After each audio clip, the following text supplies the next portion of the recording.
Hello friends, इस video में हम बात करेंगे एक ऐसे कानून के बारे में। यदि मान लीजिए आप कई वर्षों से ज़मीन पर कब्जा है, सिर्फ आपका कब्जा है और कोई भी डॉक्यूमेंट्स आपके नाम नहीं है, न कोई खतौनी है, न रजिस्ट्री है, तो आप कानूनी तरीके से डॉक्यूमेंट्स कैसे बनवाएं? आप बनवा सकते हैं, कानून है। मैं आपको इस वीडियो में कानून भी दूंगा वो, ठीक है। लेकिन साथियों, एक कंडीशन है इस कानून में कि आप सरकारी जमीन पर नहीं होने चाहिए, वो जमीन सरकारी नहीं होनी चाहिए। हालांकि लिमिटेशन एक्ट में सरकारी जमीन की लिमिटेशन जो लिमिट जो है वो 30 वर्ष है साथियों, ठीक है।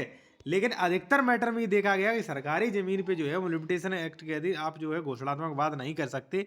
सरकारी जमीन पे आप टाइटल नहीं ले सकते, चाहे भले ही कब्जा है या मान लीजिए कुछ भी कर लीजिए, ठीक है। वो बात एक अलग है कि आप इलीगल जाके कर लीजिए कुछ, वो अलग है, ठीक है।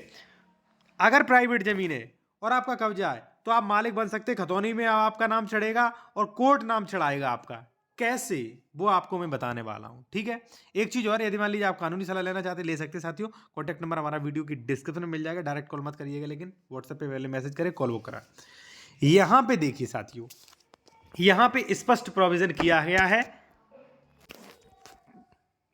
खातेदार द्वारा घोषणात्मक वाद, डिक्लेरेशन सूट ऑफ टर्नेंट होल्डर।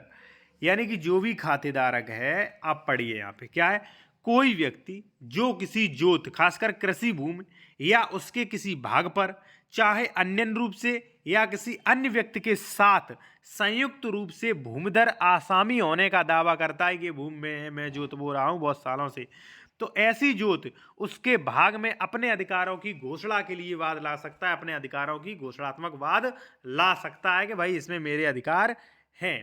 अब आप कहोगे चलिए घोषणात्मक वाद जो कहाँ पे चलेगा, किस कोर्ट में चलेगा, पहली चीज कैसे चलेगा, प्रक्रिया क्या है, वो मैं आपको बता दूं साथियों। पहले आप जान लीजिए क्या कि जैसे मान लीजिए ये कोई जमीन है, आप 10 साल से 20 साल से 15 साल से इस पे कब्जा किए हो स्थिति पे, तो इसीलिए ये सेक्शन बनाया गया है कि धारा 144 के अंतर्गत आप इस पे घोषणात्मक वाद लाइए। अब घोषणात्मक वाद कैसे लाया जाएगा वो आप जान लीजिए।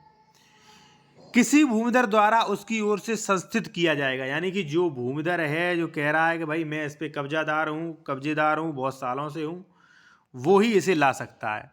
और राज्य सरकार और ग्राम पंचायत आवश्यक पक्षकार होंगे। भाई राज्य सरकार को नोटिस जाएगा और ग्राम पंचायत को नोटिस जाएगा कि भाई मैं इस भूमि पर अपना दावा करने जा रहा हूँ कि भैया ये भूमि हमारी है, किसी को कोई आपत्ति हो तो बोले, ठीक है।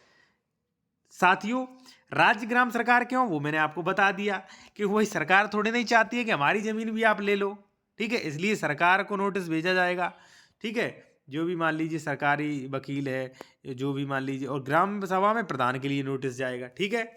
दोनों के लिए नोटिस जाएगा कि भाई आप हाजिर हो जाइए, गाटा संख्या 200 पर जो है हमारा कब्जा है, मैं इस पर घोषणात्मक वाद करूंगा, ठीक है।